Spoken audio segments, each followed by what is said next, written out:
thank you මතක් කරනවාට. හරි. මේකේ while loop එකේදී වෙන්නේ කෙලින්ම statement එක test statement එකට jump වෙනවා. ඒ කියන්නේ අපි දීලා තියෙනවා මොකක් හරි condition එකක් ඒකට යනවා. do while එකෙත් ඒකම වෙනවා. ඊළඟට for loop එකේ හරි jump to the test and perform the iteration. iterate වෙනවා කියන්නේ iteration එකක් කියන්නේ අර 1 2 3 කියලා මාරු වෙවි යනවා range එකේ අන්න ඒක. ඒකට for loop එකේ මම කිව්ව විදිහට ඊළඟට ටක් ගාලා මාරු වෙනවා. right. එතකොට අපි ඒ ටික කරා. right.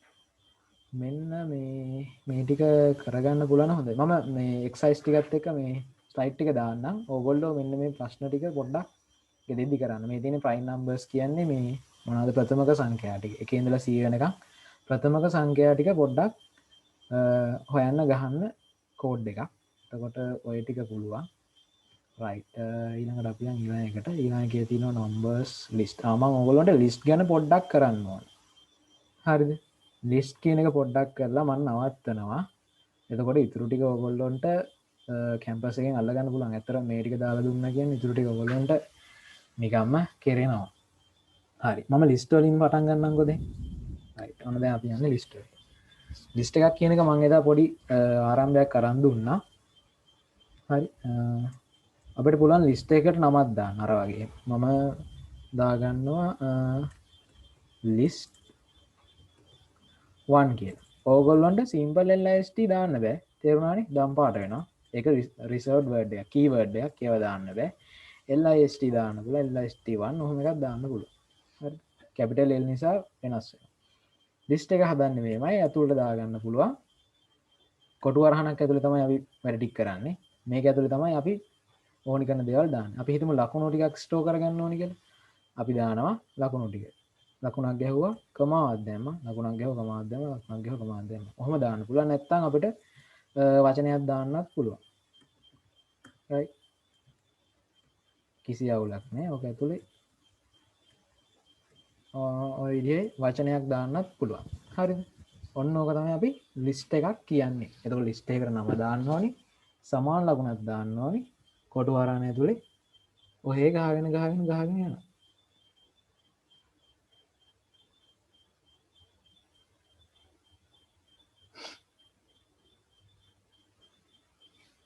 right.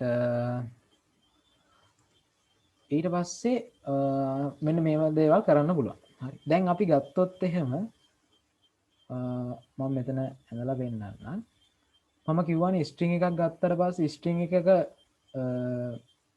තියෙනවා කියලා index එකක්. හරිද? දැන් අපි වචනයක් type කරොත් එහෙම ඒකේ මේ type කරලා පස්සේ පළවෙනි character එකට index එක බිංදුව කියලා වැටෙනවා. ඊළඟ character එකට 1 කියලා වැටෙනවා, 2 කියලා වැටෙනවා. ඔය විදිහට වෙනස් වෙනවා කියලා වැටෙනවා. කිව්වනේ මම. එතකොට list එකටත් ඒ වැඩේ වෙනවා. මේ list එකේ පළවෙනි item එක තියෙනවානේ. ඔන්න ඔකට වැටෙන index එක තමයි බිංදුව. right? 6 වගේ වුණා. බිංදුව. ඊළඟ item එක 1 2 3 4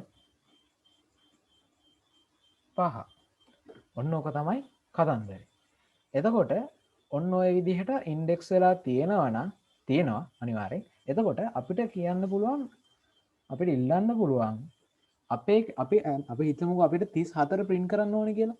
එතකොට අපිට මෙයාව 34 කියලා ඉල්ලන්න බෑ. අපි ඉල්ලන්න ඕනේ මෙයාගේ මෙන්න මේ ඉන්ඩෙක්ස් එකෙන්. එතකොට මට ඉල්ලන්න පුළුවන් print කරන්න කාවද මෙයා වැහිලා තියෙන නිසා මම මේ ටික මකනවා. හරිද? කාවද print කරන්නේ list එකේ කොටු වරහණක් දාලා කියන්න ඕනේ කීවෙනෙක් කෙනාද 34 ඕනනම් අපි index එක කෝල් කරන්න ඕනේ list එකේ index එක 1 වෙච්ච එක්කෙනාව මම මේක run කරලා පෙන්නන්න right මේ තියෙන 34 print වෙනවා ඔන්න ඔය විදිහේ අමුතු වැඩ ටිකක් දාන්න පුළුවන් අපිට list වලින් හරිද එතකොට list එකේ කැමති කෙනෙක් ඔයාට ඉල්ලන්න පුළුවන් index එකේ මට zoom එක ඉල්ලන්න ඕන නම් මට ලේසිම ක්‍රමය තමයි මට ඍණ එක ඉල්ලන එක right zoom කියන එක මෙයා print කරනවා ඔය වගේම අපිට දැන් හිතමු මේ list එකට තව මොනවා හරි අලුතින් දෙයක් එකතු කරන්න ඕන කියලා ලිස්ට් එකට අලුතින් දෙයක් එකතු කරන්න ඕන නම් අපිට පාවිච්චි කරන්න පුළුවන් මෙන්න මේක. ලිස්ට් ඒ කියන්නේ ලිස්ට් කියන්නේ මෙන්න මේ නම. මම මේ නමට දාන්නම්කෝ ලංකා කියලා. හරිද? ලංකා කියන ලිස්ට් එකට අලුතින් දෙයක් එකතු කරන්න ඕන නම් .append කියන මෙතඩ් එක පාවිච්චි කරන්න පුළුවන්. හරිද? මෙන්න මේ ඕනම ඔබ්ජෙක්ට් එකක් ගාවට ඩොට් එකක් ගහලා වචනයක් ගහනවා නේද? ඔන්න ඕකට කියන්නේ මෙතඩ් එකක් කියලා. හරිද? .append කියලා ගැහුවට පස්සේ ඔන්න ඕක ඇතුලේ ඔන්න ඔහොම තමයි ගහන්න ඕන. ඔන්න ඔය වරහන් ඇතුළට තමයි අපිට ඇතුළට දාන්න ඕනි දේ ටයිප් කරන්න ඕනි. අපි හිතමුකෝ අපිට ටයිප් කරන්න ඕනි කියලා ඕක ඇතුළට යන්න ඕනි කියලා මොකක්ද? අපි හිතමු වයිකින් කියලා ගහන්න ඕනි කියලා. හරි. වයිකින් කියන එක ස්ට්‍රින්ග් එක ඇතුළට append වෙන්න ඕන කියලා. හරිද? දැන් මෙහෙම කරලා මම ලිස්ට් එක print ඉල්ලුවොත් ලංකා කියන ලිස්ට් එක මට මොකද්ද හම්බෙන්නේ කියලා බලමු. දැන් මට හම්බෙන්නේ මේක. හරිද? මට මුල් ලිස්ට් එක නෙමෙයි එන්නේ. ලංකා කියන එක අරගත්තා. ඒක අගට තමයි වයිකින් කියන එක එකතු වෙන්නේ. එතකොට append කියන එකෙන් වෙන්නේ හැමතිස්සෙම ලිස්ට් එකේ අගට අපි මේ දාන දේ එකතු වෙන එක. එතකොට ලංකා කියන ලිස්ට් එක අපි print කරොත් අනිවාර්යෙන් ලයිකින් කියන එක ඇතුළට ඇවිල්ලා එන්නේ. මං කිව්වේ ලිස්ට් කියන එක මියුටබල් කියලා මෙන්න මේ නිසා. හරිද? ඒ කියන්නේ අපි ලිස්ට් එක හැදුවට පස්සේ අපිට ඕනි තරම් දේවල් කරන්න පුළුවන්. හරිද? මේ append එකෙන් උනේ අගට එකතු වෙච්ච එකනේ. ඔහොම නෙමෙයි. අපිට පුළුවන් මේ රිප්ලේස් කරන්න. හරිද? ඒ කියන්නේ මෙතන තියෙන එකක් වෙනකොට තව එකක් දාන්න. එහෙම නැතුව අපිට තාම පුළුවන් මට මතක insert කොහෙද? insert නෙමෙයි sorry. append කරන්න පුළුවන්. හරි. ඒ වගේම අපිට පුළුවන් කැමති තැනකට ඕක ඇඩ් කරන්න. ඒක නෝට් එකේ ඇති. ඔයගොල්ලෝ පොඩ්ඩක් කියවන්න මම ස්ලයිඩ් එක දෙන්නම්. ඊළඟට අපිට පුළුවන් දැන් ඔය හැදලා තියෙනනේ අපි හදපු ලංකා කියන ලිස්ට් එකෙන් අපිට ඕන එකක් අයින් කරගන්නත් පුළුවන්. හරිද?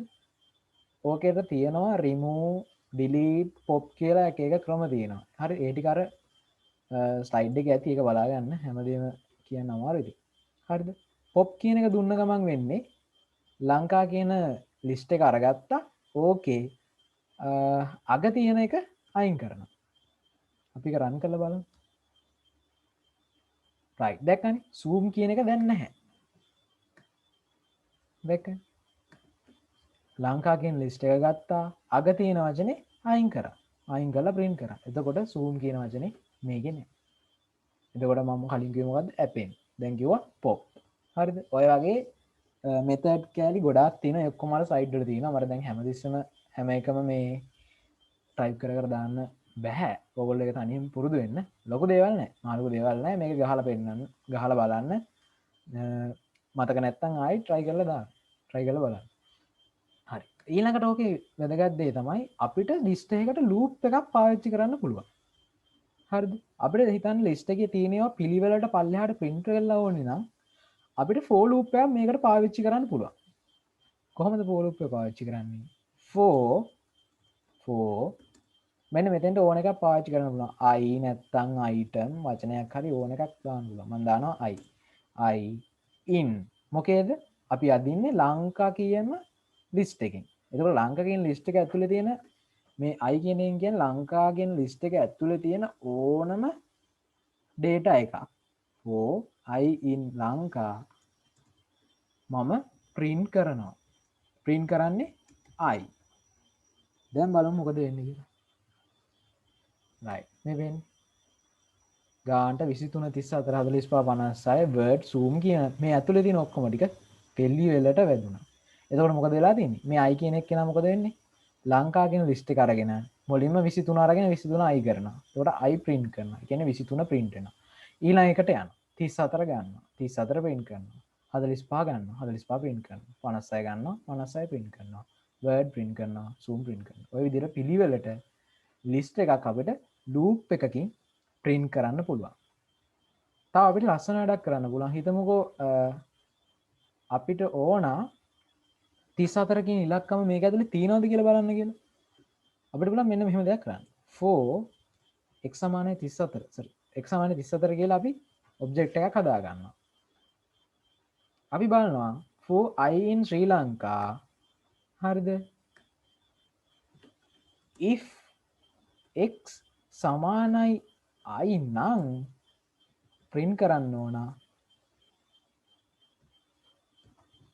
යුරේකා කියලා. හරිද? ඒ කියන්නේ අපි මේ දීලා තියෙන ඉලක්කම මේ ලිස්ට් එක ඇතුලේ තියෙනවා නම් යුරේකා කියලා print වෙන්නත් අපිට දෙන්න පුළුවන්. මම කරේ කොහොමද? එකින් එක අරගෙන බලනවා. 23 අරන් බලනවා 34ට සමානද? x කියන්නේ 34නේ. 34 අරගන්නවා 34ට සමානද? ඔහොම බලාගෙන යනවා. හරි ගිය ගම print යුරේකා කියලා වැටෙනවා. හරිද? අපි බලමු. යුරේකා කියලා වැටෙනවා. මොකද 34 මේක ඇතුලේ තීච්ච නිසා. ඔන්න ඔය විදිහට ලූප් වලින් වැඩ කැලේ ටිකක් දාන්න පුළුවන් ලිස්ට් වලට. හරිද? ඔය වගේම තව අපිට පුළුවන් ලිස්ට් දෙකක් එකට එකතු කරලා දාන්න. හරිද? මම ලංකා කියලා ලිස්ට් එකක් ගන්නවා. ආයි ඉන්දියා කියලා ලිස්ට් එකකුත් ගන්නවා. එතකොට මම ඕක ඇතුළට දානවා sorry.